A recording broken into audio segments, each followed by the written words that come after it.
73번째 시편입니다. 시편 73편 1절부터 28절까지의 말씀을 가지고 불신앙의 언어로 모두를 죽이지 말라, 불신앙의 언어로 모두를 죽이지 말라라는 제목으로 하나님의 말씀을 함께 상고합니다. 시편 73편부터 83편까지 11편의 시에는 아삽의 시라는 표제가 붙어 있어요. 73편은 악인의 형통과 의인의 고난에 관한 질문들을 다루고 있어요. 왜 악인이 형통하고 하나님을 섬기는 의인은 그렇지 못한가? 이것은 이 땅을 살아가는 모든 성도들이 던지는 질문이기도 할 거예요. 성도들의 믿음을 시험하는 현실이 우리들 가운데 엄연히 존재하고 있고요. 여기서도 시편 기자는 악인이 형통하고 고난이나 재앙도 없으며 죽을 때도 편안히 죽는 모습을 보면서 그의 삶은 너무나도 많은 시험과 어려움이 있는데 악인은 이처럼 편하게 살다 편하게 가는 것 같아서 2절에 뭐라고 얘기합니까? 내 마음이 거의 실족할 뻔하였다 라고 이야기합니다. 우리도 살아가면서 이럴 때가 있잖아요. 우리는 경건을 애쓰고 믿음으로 살아가는데 하나님께서 성숙한 하나님의 자녀의 길로 인도하시기 위하여 때로는 우리의 성공마저도 유보하시고 박탈시키시면서 우리를 이렇게 거칠게 몰고 가시는 것 같은데 정작 세상을 먹고 즐기고 세상의 가치로 살아가는 사람들은 너무나도 편하게 살아가는 것처럼 보일 때 우리 마음속에 자괴감이 들 때가 있지 않습니까? 여러분, 이것은 모든 사람이 느끼는 마음일 거예요. 그래서 시편 기자는 내가 거의 실족할 뻔하였다라고 이야기합니다. 하나님을 믿는 것이 무슨 소용이 있는가라는 생각이 들었다라고 13절에 탄식하기도 하죠. 하나님 앞에서 정직하게 산다고 했으나 돌아오는 것은 재앙밖에는 없었다라고 14절에 이야기합니다. 이런 일이 일어나는가? 이런 일이 일어나잖아요. 저와 여러분의 삶 속에서도 종종 왕왕 이런 일이 일어나지 않습니까? 성경은 예수님을 믿으면 병이 낫고 예수님을 믿으면 부자가 되고 모든 문제 다 해결될 것이다, 그렇게만 가르치고 있지 않아요. 신실한 성도들은 모두 이 고민을 겪었고 욥의 고통스러운 질문을 안고 씨름하며 살아왔습니다. 우리도 다르지 않고요. 만약 우리가 성경에 근거하는 믿음이 아니고 믿고 싶은 대로 믿는 인위적인 믿음이라면 때로는 고민할 이유가 없을 거예요.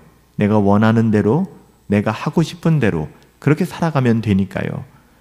여러분, 우리가 인생을 살아가면서 우리 뜻대로 되지 않는 문제들을 만나고 고통과 고난의 그 상황 속에서 때로는 하나님 앞에 힘겹게 부르짖을 수밖에 없는 이유가 무엇일까요? 우리는 하나님의 안목으로 우리의 인생을 살아내야 되기 때문에 그래요. 하나님께서는 이런 우리를 오랜 시간 방치하지 않습니다. 오늘 시편 기자도 그가 가졌던 모든 당혹스러운 감정들을 해결하는데요. 시편 기자는 자기의 고민을 말하려고 했지만 말하지 않았다라고 얘기합니다. 여러 가지 고민들, 또 우리가 믿음이 흔들릴 때, 또 고통의 문제와 고난의 문제, 우리의 어떠함으로는 도저히 해결할 수 없는 그 상황 속에서 우리는 실수할 때가 너무 많거든요. 특별히 말 실수할 때가 너무 많죠. 오늘 시편 기자도 자기의 이런 고민들, 이야기해봤자 어떤 이야기가 나올까요? 좋지 않은 이야기들밖에 없을까요? 사람을 살리는 말이 아니라 사람을 죽이고 공동체를 허무는 이야기밖에는 없을 것입니다. 시편 기자는 자기의 고민을 말하려고 하였지만 말하지 않았다라고 이야기합니다. 그리고서 15절에 뭐라고 이야기합니까? 내가 만일 그 순간 말을 했더라면 주의 백성들에게 큰 손해를 끼쳤을 것이다. 자신의 말로 인하여 사람들이 죽어나가고 실족하고 시험에 들고 결국엔 하나님의 나라가 무너졌을 것이다 라고 고백하는 것이죠. 여러분, 말은 굉장히 중요합니다. 일단 나간 말은 사람의 마음에 영향을 준다는 것 시편 기자는 너무나 잘 알고 있었기 때문에 말하기 전에 자기의 입에 재갈을 물리고 침묵하는 훈련을 했던 거예요. 자기의 믿음이 시험받고 있을 때 여러분, 이때 조심해야 합니다. 흔들리는 믿음을 가지고 생각가는 대로 떠들었더라면 하나님의 백성들을 상심시켰을 것이고요. 하나님의 덕을 세우는 것이 아니라 하나님의 은혜를 무너뜨리는 그런 역할을 했을 것입니다. 내가 교회에서 형제들에게 하는 말 한마디가 어떤 영향을 줄지를 알고 말하는 것이 여러분 정말 큰 지혜예요. 그 깊은 고민 속에서 결국 시편 기자가 깨닫게 되는 것은 내가 하나님의 성소에 들어갔을 때 내 영혼이 회복되었고 그제서야 내가 말할 시간을 얻게 되었다라고 얘기하는 거예요. 은혜 받기 전까지는, 내가 하나님의 은혜로 새로워지기 전까지는 침묵하라는 것이죠. 우리의 언어를 지키라는 거예요. 그가 하나님의 영광과 하나님의 성품을 깊이 깨닫고 난 후에야 비로소 이런 일들이 자기의 믿음을 흔들 수 없다는 사실을 깨닫게 되고, 내가 흔들리는 믿음을 가지고 말하지 않은 것이 너무나 복되었구나라는 것을 깨닫게 된 것입니다. 물론 우리가 하나님의 자유로우신 주권과 행하시는 그 모든 일의 이유와 목적을 다 알아서 깨닫는 것이 아니죠. 우리가 섬기는 하나님이 어떤 분이라는 것을 알게 될 때 우리는 그분의 전능하신 주권과 선하신 성품에 신뢰와 의존을 드릴 수밖에 없게 되는 거예요. 오늘 시편 기자가 낙심할 수 있는 수많은 이유, 이 모든 것을 묻어버릴 수 있는 것은 하나님이 깨닫게 해주셨는데 무엇을 깨닫게 되었을까요? 저희의 결국이었습니다. Their destiny라고 얘기하죠. 그들의 운명, 이것을 보게 된 거예요. 여러분, 18절부터 20절의 시편 기자는 분명히 이야기합니다. 악인은 결국 망한다는 것입니다. 악인의 성공을 바라보며, 악인의 흥황한 것을 바라보며 자괴감에 빠지고 내 마음이 많이 힘들어져 하나님 앞에 낙심했지만 하나님이 깨닫게 하시고 보게 하신 거예요. 악인의 결국은 망한다. 악인은 졸지에 망하고 결국 하나님은 그들을 심판하실 것을, 하나님의 심판을 벗어날 수 없는 존재라는 사실을 오늘 시편 기자는 깨닫게 됩니다. 이 사실을 깨달은 시편 기자는 이제 자신의 어리석었던 생각과 고민 때문에 아파하면서 하나님께 회개하죠. 욥기에서 보는 욥의 모습과 너무나도 닮아 있어요. 그토록 어리석었음에도 불구하고 하나님께서 자기 오른손을 붙잡아 주시고 교훈을 가르치시며 마지막에는 영광으로 인도해 주실 것이기 때문에, 그것을 알기 때문에 오늘 시편 기자는 감사하고 찬송하는 거예요. 영광이야말로 의인의 결국이라는 사실을 깨닫게 되는 것입니다.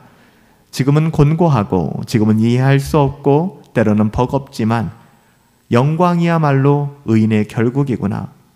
악인의 길은 망할 것이지만 하나님께서 하나님의 경건한 사람들, 의인의 결국은 영광으로 채워주실 것이구나 라는 것을 보고 듣고 깨닫게 됩니다.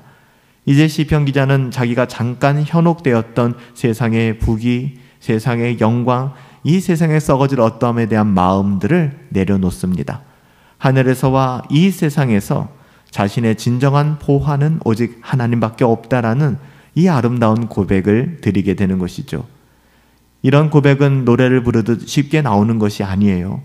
이런 고백은 마치 진주가 오랜 시간을 걸쳐 만들어지듯이 깊은 절망, 고난, 근심 속에서 나오는 값진 고백이에요. 세월이 흘러갈수록 육신의 힘은 쇠약하고 의지하던 모든 것을 내려놓지 않을 수 없게 된 그때에 하나님을 최고의 보화로 알고 살았던 사람들은 오히려 소망 가운데 힘을 얻게 될 것입니다. 세상 사람들은 낙심하지만 하나님만을 최고의 보화로 알고 살아갔던 그 사람들은 오히려 죽음을 소망하며 자신의 약함을 소망하며 힘을 얻게 될 거예요. 시편 기자는 하나님을 멀리하는 자는 망하게 될 것이고 하나님을 가까이 하는 사람들은 복이 있다라고 선언하며 오늘 시편을 마무리하고 있습니다. 여러분, 우리의 언어와 우리의 말을 조심하십시다.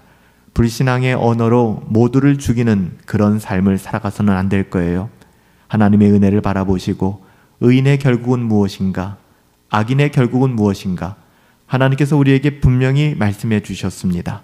세월이 흘러갈수록 우리는 연약해질지 모르겠지만, 우리의 삶은 어려워질 수 있을지 모르겠지만 오직 하나님을 최고의 보화로 여기고 소망 가운데 힘을 얻으시기 바랍니다. 하나님을 멀리하는 사람은 망합니다. 하나님께 가까이 함이 참된 복입니다. 살아계신 아버지 하나님, 저희의 인생 중에도 믿음이 흔들리는 시험을 받을 때가 있지만 말을 아끼고 정직하게 하나님께 나아가 오늘 시편 기자와 같은 고백을 할 수 있는 그런 은혜를 허락하여 주시옵소서. 세상에서 형통한 것, 부유하고 건강한 것이 우리의 참 보화가 아니라 우리에게는 영원한 반석이 되시는 하나님만이 참 보화임을 알며 살아가게 하여 주시옵소서. 존귀하신 예수님의 이름으로 기도하옵나이다. 아멘. 세상의 그 어떠함으로 불평과 원망하지 마세요. 불신앙의 언어로 하나님을 모욕하는 것이 아니라 우리를 성숙하게 하기 위하여 때로는 우리의 성공까지도 유보시키시는 하나님, 그 하나님을 바라보며 감사의 언어, 하나님을 높여드리는 언어를 사용할 수 있게 되기를 예수님의 이름으로 축복합니다.